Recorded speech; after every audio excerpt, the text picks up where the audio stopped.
Allah Rəsulü sallallahu aleyhi və səlləm deyəcək, budur mənim ümmətim. Mələklər isə deyəcəklər ki, yox ey Muhammed, sən bilmirsən onlar səndən sonra nə etdilər.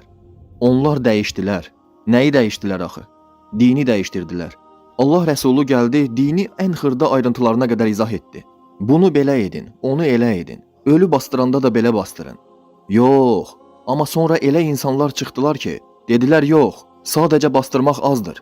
40 gün, 40 gecə üstündə Quran oxumaq lazımdır.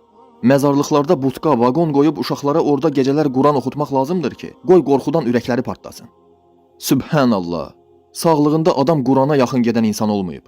Bir dəfə maraqlanıb onu əlinə götürən adam olmayıb. Öldükdən sonra siz nə etməyə çalışırsınız axı? Qur'anı ana atanıza sağ ikən oxuyun. Çəkin qarşınıza ana atanızı səhərdən axşama qədər 40 gün 40 gecə sağ ikən oxuyun. Sağ ikən oxuyun ki, sizin oxuduqlarınızı eşidib ona əməl edə bilsin. Onunla yaşaya bilsin. Öldükdən sonra nə qədər oxusanız da, adamlar tutub oxutdursanız da mənası yoxdur. Onun əməl dəftəri bağlanıb artıq. O Qur'ana əməl edib onunla yaşaya bilməyəcək artıq.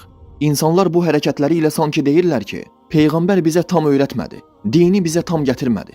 Ölü bastırmağı öyrətdi, amma yarı-yarımçıq oldu. Sən demə ölünün başının üstündə bir Quran oxuyan qoymaq lazımdır. Birini ayağına, birini altına, birini də üstünə qoymaq lazımdır. Bu nədir axı qardaşlar? Eləcə də bütün işlərimiz də belədir. Hərə bir şey gətirir dinə. Rəbbim bizi islah etsin.